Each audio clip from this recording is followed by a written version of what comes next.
She delivered over 3,000 babies in 20 years.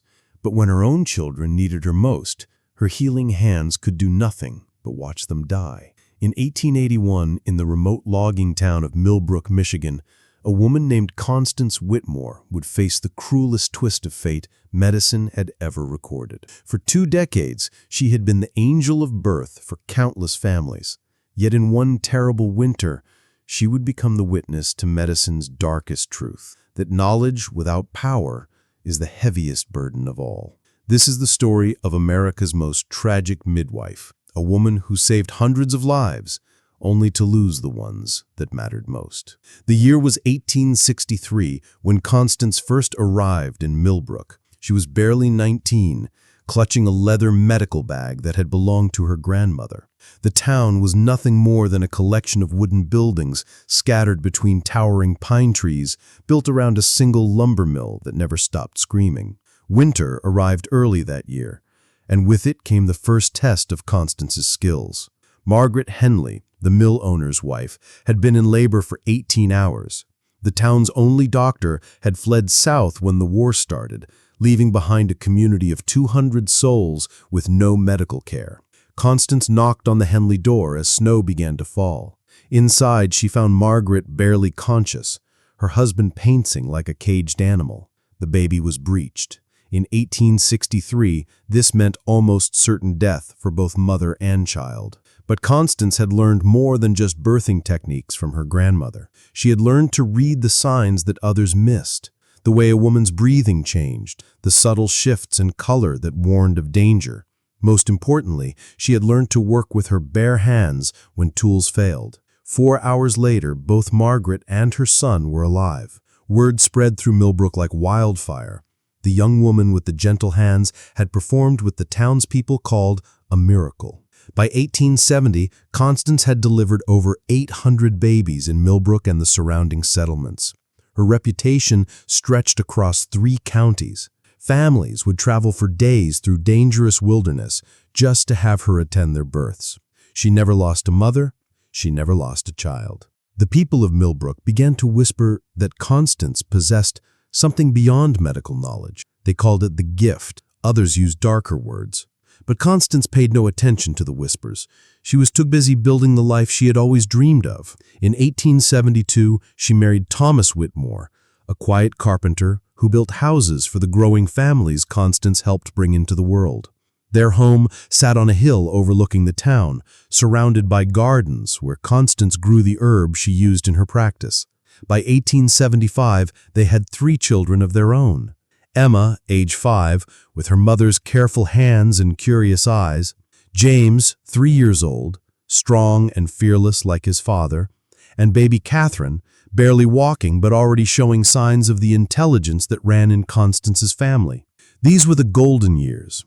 Constance's journal from this period, discovered decades later in the walls of her home, paints a picture of complete happiness. She wrote about teaching Emma to identify healing plants, about James helping his father build cradles for the babies his mother delivered, about little Catherine's first words, spoken not to her parents, but to a newborn Constance had just brought into the world. But happiness, as Constance would learn, is medicine's cruelest illusion. The winter of 1881 started like any other. Constance was busier than ever, with 6 pregnancies expected before spring. The town had grown to over 400 people, and her reputation had spread as far as Detroit. She had even received a letter from the Michigan Medical Society inviting her to speak about her techniques. It was December 15th when the first signs appeared. Emma woke up with a fever and a rash across her chest. Constance examined her daughter with the same careful attention she gave every patient. The symptoms were familiar. Scarlet fever had visited Millbrook before, but it had always been mild, mostly affecting adults, who recovered within days.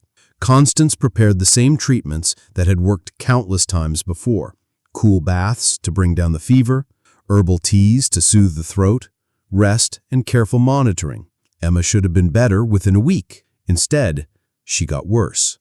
By December 20th, James was showing the same symptoms. Then Catherine. Constance's journal entries from this period reveal a growing desperation. She tried every treatment she knew. She sent her husband riding through blizzards to fetch medicines from distant towns. She stayed awake for days, monitoring their children's breathing, checking their pulses, searching for any sign of improvement. But this was not the scarlet fever she knew. This was something else, something deadlier. Modern medicine would later identify what Constance was facing, a particularly virulent strain of streptococcus, one that attacked the heart and kidneys as well as the throat. In 1881, there was no name for it, no treatment, no cure. There was only watching and waiting and hoping. If you're watching this from anywhere in the Midwest, drop a comment and let me know which state you're from. I want to see how far this story has traveled.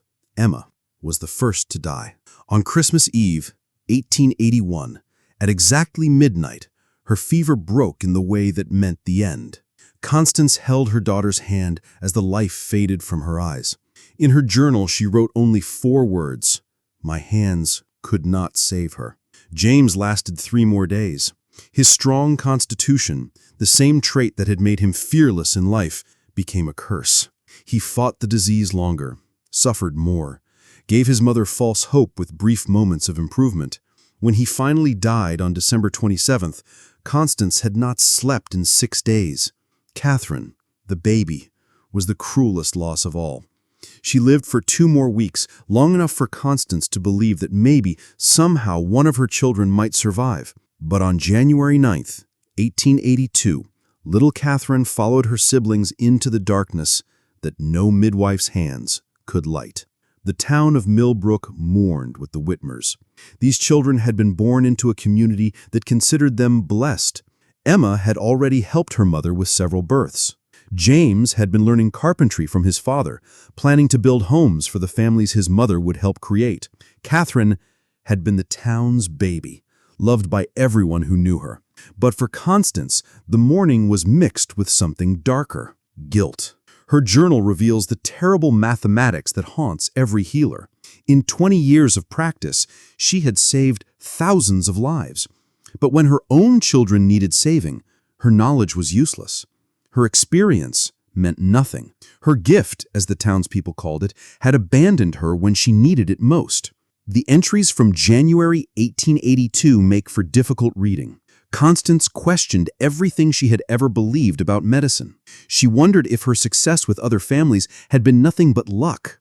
She began to see her entire career as a fraud, built on accidents and coincidences rather than skill.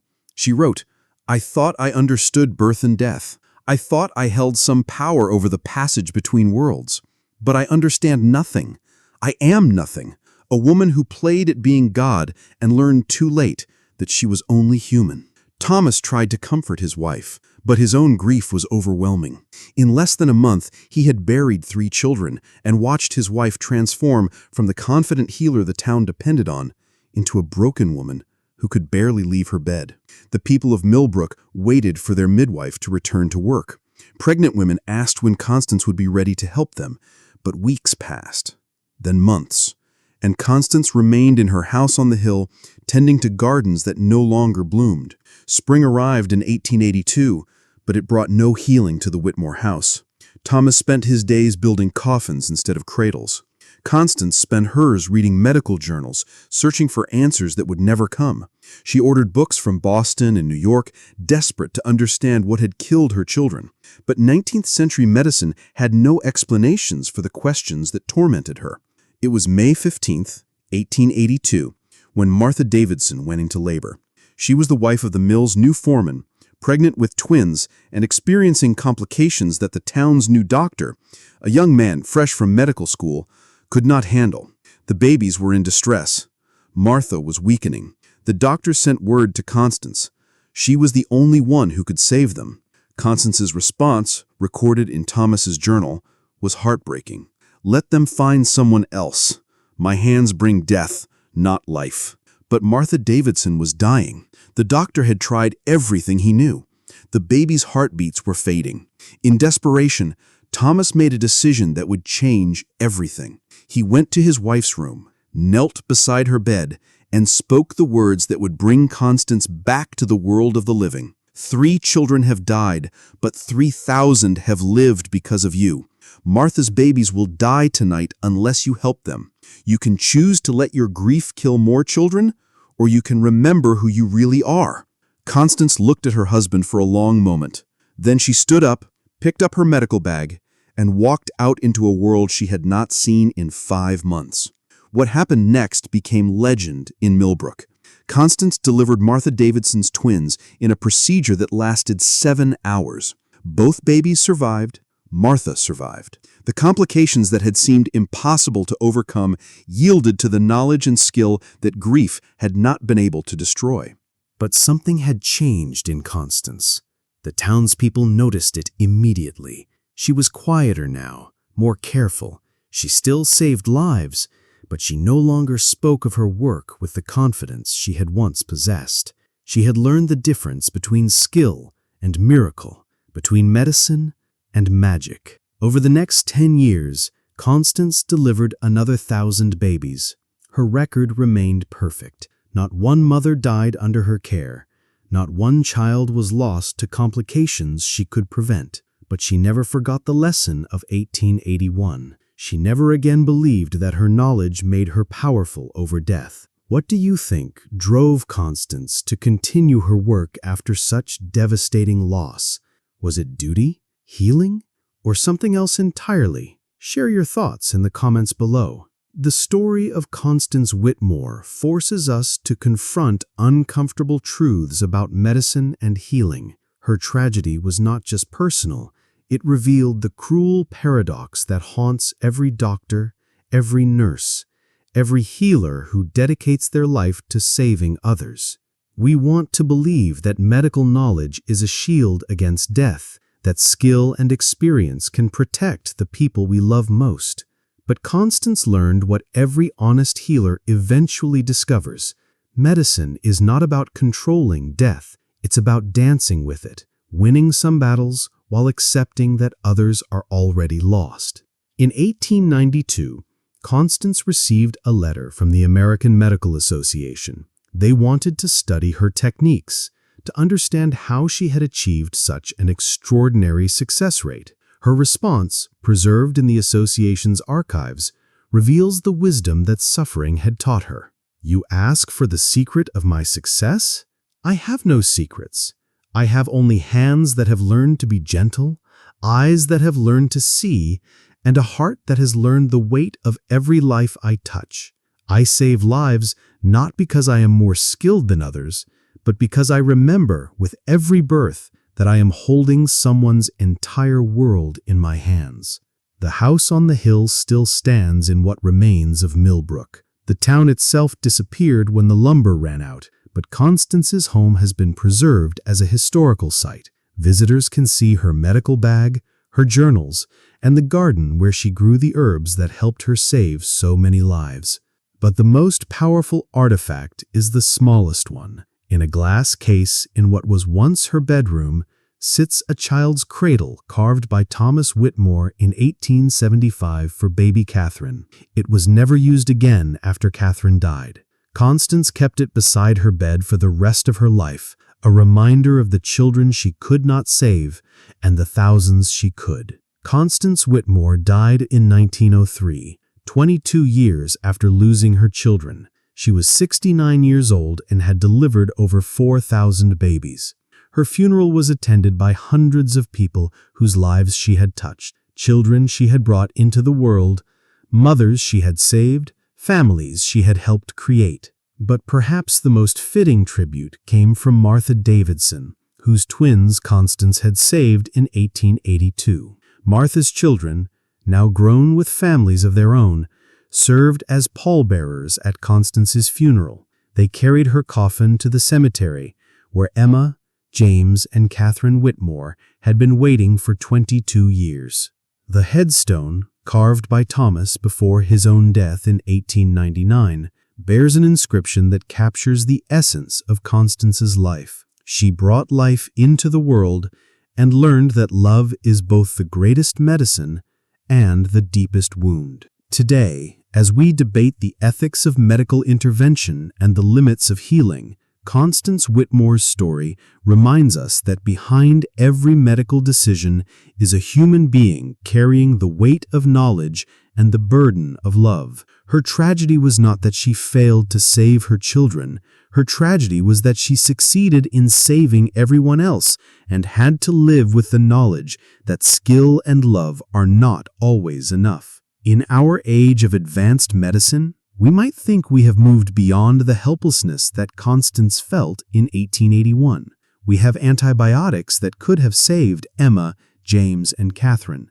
We have treatments that make 19th century medicine look like guesswork. But we have not moved beyond the fundamental truth that Constance discovered in her darkest hour, that every healer must eventually face the limits of their power, and that the greatest medical knowledge means nothing without the wisdom to accept what cannot be changed.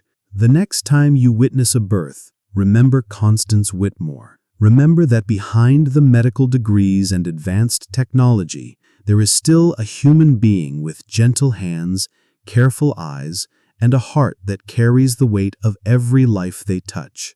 They are the inheritors of Constance's legacy, healers who save lives not because they have conquered death, but because they have learned to dance with it.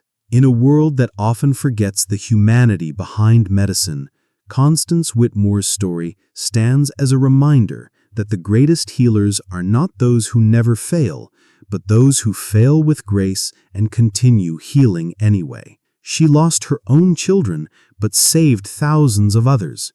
She faced the limits of medicine, but never stopped practicing it. She learned that love and knowledge are not shields against tragedy, but they are the tools we use to create meaning from suffering. If this story has moved you, if it's made you think about the healers in your own life, or if you simply want to see more forgotten stories from medical history brought back to light, make sure to subscribe and hit that notification bell. These stories matter because they remind us that behind every medical breakthrough, every life saved, every family kept together, there are human beings carrying burdens we can barely imagine. What other dark chapters from medical history do you want to see explored? Drop your suggestions in the comments below. And remember, the past has lessons for anyone brave enough to listen.